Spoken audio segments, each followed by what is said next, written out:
जब घर में भगवान का वास होता है तो मिलते हैं यह 11 संकेत। दोस्तों, अगर हर सुबह आपको यह संकेत मिलते हैं तो आप समझ लें कि आपके घर में ईश्वर का वास हो चुका है। यह संकेत क्या हैं? आज हम इसी पर बात करेंगे। भगवान को खुश करने के लिए लोग बहुत सारी पूजा पाठ और व्रत करते हैं। भगवान के आगे सुबह शाम दीपक जलाने से लेकर भोग भी लगाते हैं ताकि भगवान की कृपा उन पर बनी रहे और उन्हें जीवन में किसी भी तरह की समस्या का सामना ना करना पड़े। यह तो हम सभी जानते हैं कि भगवान की पूजा और अर्चना करने से वह हमसे प्रसन्न होते हैं, पर क्या आप जानते हैं कि वह हमें इस बात का संकेत भी देते हैं? आइए जानते हैं इन संकेतों के बारे में जो आपको यह बताते हैं कि भगवान की विशेष कृपा आप पर है। दोस्तों, जब आप पूजा पाठ करते हैं तो ईश्वर का वास आपके घर में होता ही होता है, चाहे वह प्रत्यक्ष रूप से हो या फिर अप्रत्यक्ष रूप से। वह जब घर में वास करते हैं तो आपको महसूस हो ही जाता है। कई बार आप उन्हें देख भी पाते होंगे। लेकिन कभी-कभी ऐसा भी होता है कि भगवान आपके घर में वास करते हैं, लेकिन आपकी कुछ गलतियों से वह लौट जाते हैं। आपके कुछ कर्मों से वह लौट जाते हैं, क्योंकि उस समय अक्सर लोग यह गलती करते हैं कि वह कभी पूजा पाठ करते हैं और फिर छोड़ देते हैं। फिर कुछ दिन बाद पूजा करते हैं, फिर छोड़ देते हैं, तो यह सब सही नहीं होता और इससे ईश्वर चले जाते हैं। यह आपको कभी नहीं करना चाहिए। बहुत से लोग ऐसे भी होते हैं जिनके घर में ईश्वर तो वास करते हैं, लेकिन उन्हें स्वयं इस बात का पता नहीं होता और वह स्वयं उनका अपमान करके उन्हें वापस भेज देते हैं। यह कहकर कि मैं ईश्वर की पूजा तो रोज करता हूं, लेकिन तब भी ईश्वर मुझे क्यों नहीं दिखते, तो आपके ये शब्द आपके ईश्वर को रुष्ट कर सकते हैं। इसलिए आपको ध्यान रखना चाहिए कि कभी भी ऐसा न कहें। इससे ईश्वर के साथ आपका संबंध और विश्वास मजबूत होता है। इसलिए आज हम आपको कुछ ऐसे संकेत बताएंगे जिनसे आप जान सकते हैं कि ईश्वर आपके घर में आ चुके हैं। तो आइए जानते हैं उन संकेतों के बारे में, लेकिन उससे पहले अगर आप चाहते हैं कि लक्ष्मी माता का आशीर्वाद आप पर बना रहे तो इस वीडियो को लाइक करें, चैनल को सब्सक्राइब करें और कमेंट बॉक्स में जय लक्ष्मी माता जरूर लिखें। संकेत 1, जब आप सो रहे होते हैं और ब्रह्मा मुहूर्त में उठ जाते हैं। अगर रोज आपकी नींद इस समय खुल जाती है और ब्रह्मा मुहूर्त में आपको ऐसा सपना दिखाई देता है जैसे कि आप मंदिर में पूजा कर रहे हैं, मंत्रों का जाप कर रहे हैं, तो यह एक संकेत है कि ईश्वर आपके घर में है। संकेत 2, यदि आपको ब्रह्मा मुहूर्त में शंख की आवाज सुनाई देती है, मंत्रों की आवाज सुनाई देती है, घंटियों की आवाज सुनाई देती है, या कोई नाम जैसे कि कोई आपसे राम राम कह रहा हो, तो यह दूसरा संकेत है कि भगवान आपके घर में आ गए हैं। संकेत 3, जब भी आप सुबह सुबह नहा धोकर तैयार होते हैं तब आपको एक अलग सी सुगंध आती है। यह अजीब सी सुगंध होती है जो आपके घर में किसी और को नहीं आती, केवल आपको महसूस होती है। यह ना तो किसी इत्र की सुगंध होती है और ना ही किसी अगरबत्ती या अन्य किसी चीज की, बस आपको यह अजीब सी महक आती है और यह सुगंध आपके मंदिर या घर से आती है। अगर आपको इनमें से कोई भी संकेत मिलते हैं तो समझें कि आपके घर में ईश्वर का वास है। अब वह घर में जिस जगह होगा वहीं आपको यह महक आती है, और जितना आप अपने घर के मंदिर के पास जाते हैं उतनी आपको महक ज्यादा आती है। दोस्तों, यह महक देवी देवताओं की होती है, जिससे आपको यह पता चलता है कि ईश्वर आपके घर में वास कर चुके हैं। अब जो नकारात्मक ऊर्जा होती है, जब इनका घर में आगमन होता है तो आपको घर के भीतर दुर्गंध आने लगती है। लेकिन जब ईश्वर का वास होता है तो सकारात्मक ऊर्जा का प्रवेश होता है, आपको सुगंध आने लगती है।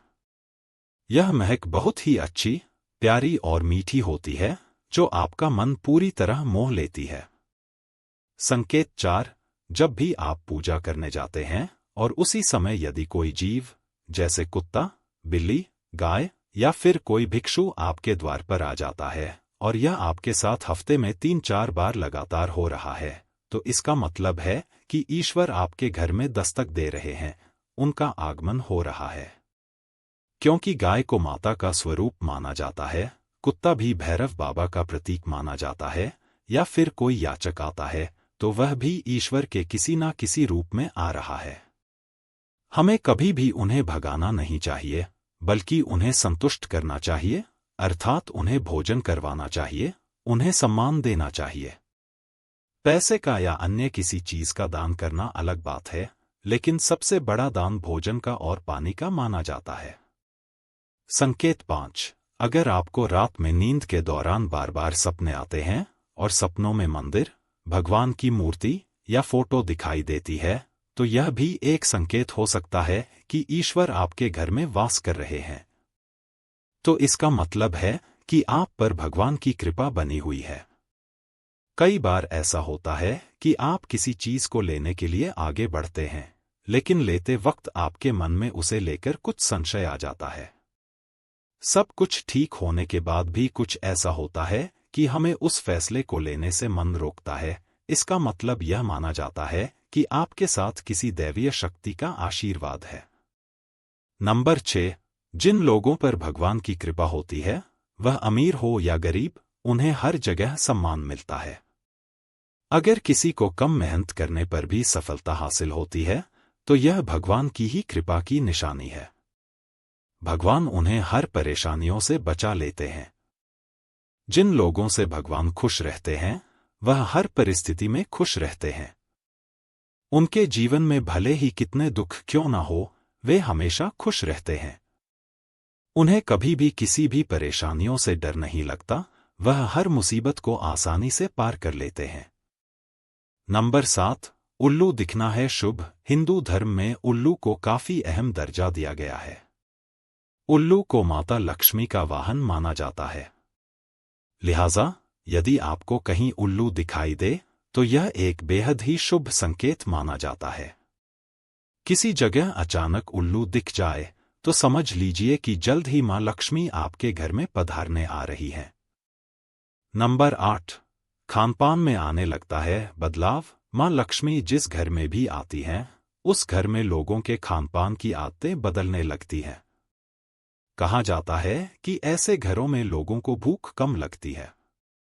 खास बात यह है कि ऐसे लोगों को कम खाना भी पर्याप्त लगने लगता है।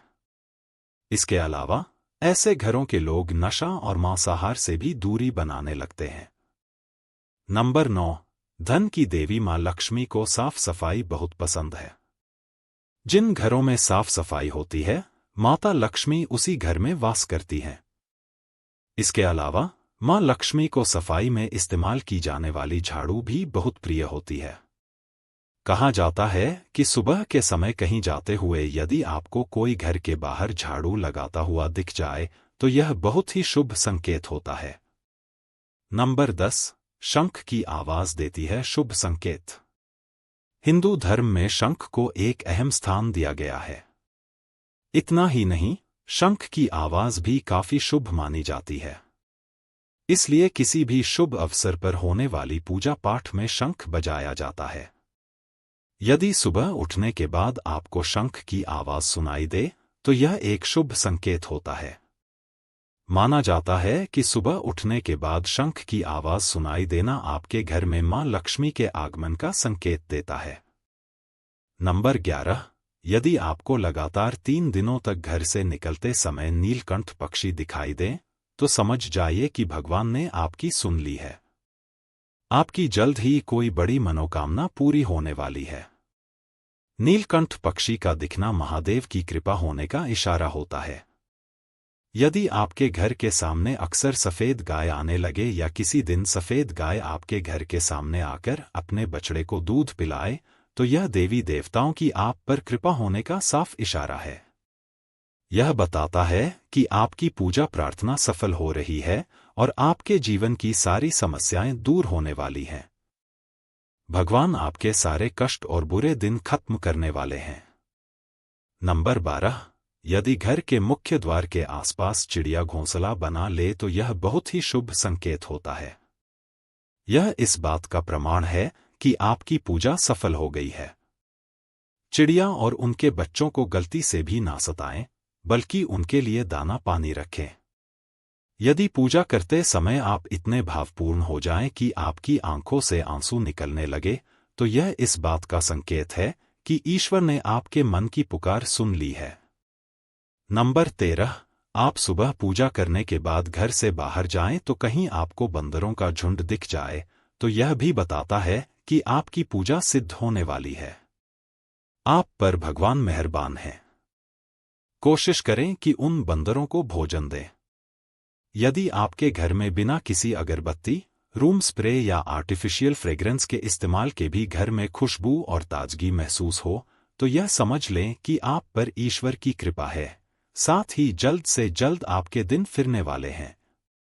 नंबर 14, पूजा के दौरान घर में किसी अतिथि का आना भी भगवान की कृपा का संकेत है। यदि अतिथि कोई तोहफा भी लेकर आए, तो यह साफ इशारा है कि भगवान ने आपकी पूजा स्वीकार कर ली। यदि पूजा के समय जलाए हुए दीपक की लौ अचानक से तेजी से जलने लगे, तो समझ जाइए कि आपकी पूजा सिद्ध होने वाली है और ईश्वर की कृपा से आपके दुख भरे दिन जल्द ही दूर होने वाले हैं। अगर अक्सर आपकी नींद सुबह 3 बजे से 5:30 बजे के बीच, यानी कि ब्रह्मा मुहूर्त में खुले, तो यह भी ईश्वर का संकेत है कि भगवान आपकी भक्ति से प्रसन्न है। नंबर 15, जिस व्यक्ति की नींद अचानक बार बार रात के 3 बजे के बाद खुलती है, तो इसे मामूली बात ना समझें। यह संकेत बहुत ही शुभ माना जाता है और यह इस बात का प्रमाण है कि ईश्वर आपके पास हैं और आपकी भक्ति को स्वीकार कर रहे हैं। नंबर 16, अगर आपको आपके सपनों में ऊंचे ऊंचे पर्वत दिखाई देते हैं और वहां से बहता हुआ झरना आपको दिखाई देता है और इस जल को आप पी लेते हैं, तो निश्चित तौर पर आपको कामयाबी अवश्य प्राप्त होती है। अगर आप अपनी शिक्षा का सही प्रयोग करके उससे परिवार चला पा रहे हैं, तो यह ईश्वरीय कृपा से ही संभव है। दुनिया में तमाम ऐसे लोग हैं जो शिक्षित होने के बावजूद शिक्षा का सही प्रयोग नहीं कर पाते। जिन लोगों की सेहत अच्छी रहती है, उन पर भी परमेश्वर की विशेष कृपा है। सेहत खराब होने से सिर्फ आपके शरीर पर ही असर नहीं पड़ता, बल्कि काफी आर्थिक नुकसान भी होता है। इसलिए निरोगी काया प्राप्त किए लोगों को खुद को भाग्यवान मानना चाहिए। यदि आपको जीवन में सुयोग्य जीवन साथी मिला है, तो यह भी परमेश्वर की कृपा से ही संभव है। एक अच्छा जीवन साथी आपके पूरे जीवन को खुशहाल बना सकता है, लेकिन अगर जीवन साथी खराब मिल जाए, तो पूरी लाइफ झगड़े और क्लेश के बीच गुजरती है। नंबर 17, अगर किसी व्यक्ति की संतान आज्ञाकारी है, तो यह भी परमेश्वर की ही कृपा है। वरना आज के युग में ज्यादातर लोग अपनी संतान की वजह से ही दुखी हैं। सही गलत के बीच अंतर करने की क्षमता जिन लोगों के पास है, उन पर उनके इष्ट देव का आशीर्वाद होता है। भगवान के दर्शन सपने में करने वाले लोगों पर भी देवी देवताओं की कृपा होती है। वरना परमेश्वर को देख पाना हर किसी के लिए संभव नहीं होता। जिस व्यक्ति का क्रोध पर वश है, जिसका मन शांत रहता है, जो हर परिस्थिति से सामान्य रहकर निपटना जानता है, ऐसे लोगों पर ईश्वर का हाथ होता है, तभी यह संभव हो पाता है। नंबर 18, भगवान हमें अपने वास्तविक रूप में दिखाई नहीं देते हैं, लेकिन कुछ लोग ऐसे भी होते हैं जिन्हें भगवान के तुल्य माना जाता है। इनमें माता पिता, गुरु या ब्राह्मण होते हैं। इनमें से कोई भी व्यक्ति पूजा के दौरान आपके घर में प्रवेश करता है, तो यह बहुत शुभ माना जाता है। आपको उन्हें घर से खाली हाथ नहीं लौटाना चाहिए। पूजा के दौरान अगर भगवान की मूर्ति या प्रतिमा से कोई फूल या माला आपके पास गिरकर आ जाए, तो यह बहुत ही शुभ संकेत है। इससे पता चलता है कि भगवान की कृपा आप पर बनी हुई है और आपकी मनोकामना जल्द ही पूरी होने वाली है। यह तमाम जानकारी जन रुचि को ध्यान में रखकर दी जा रही है। ज्योतिष और धर्म के उपाय और सलाहों को अपनी आस्था और विश्वास पर आजमाएं। वीडियो का उद्देश्य मात्र आपको बेहतर सलाह देना है। इस संदर्भ में हम किसी प्रकार का कोई दावा नहीं करते। दोस्तों, वीडियो अच्छी लगी हो तो लाइक और सब्सक्राइब जरूर करें। धन्यवाद।